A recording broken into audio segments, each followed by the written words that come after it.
ஆமா, எதுக்காக என்ன அர்ஜென்ட்டா பார்க்கணும்னு இப்போ வர சொன்னாள்? ஒண்ணுமில்ல மிஸ்டர் லட்சுமணன், நம்ம ஹோட்டல் ஸ்டாஃபுக்கெல்லாம் இன்கிரிமெண்ட் போடலான்னு இருக்கு.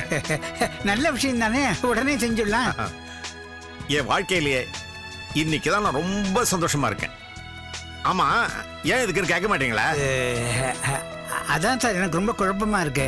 போன வாரம் வரைக்கும் ரொம்ப சோகமா இருந்தேள். துபாயில போய் செட்டில் ஆக போறதா சொன்னேன். உங்க பங்கை பிரிச்சு வாங்கிட்டு போறதா சொன்னேன். இப்படி மாத்தி மாத்தி சொல்லிட்டு இருந்தேள். கடைக்கும் சரியா வரல.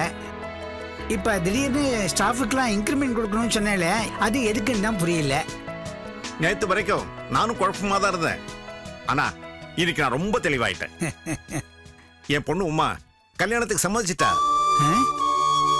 சார், இதை கேட்கறதுக்கே ரொம்ப சந்தோஷமா இருக்கு சார். நாங்கெல்லாம் புது வீட்டுக்கு போறதுக்குள்ள உமாவோட கல்யாணம் நடந்துடும். அதோட இன்னொரு விஷயத்தை கேட்டா ரொம்ப சந்தோஷப்படுவீங்க. மாப்பிள்ளை யாரு தெரியுமா? நம்ம பரத்தா மாப்பிள்ளை.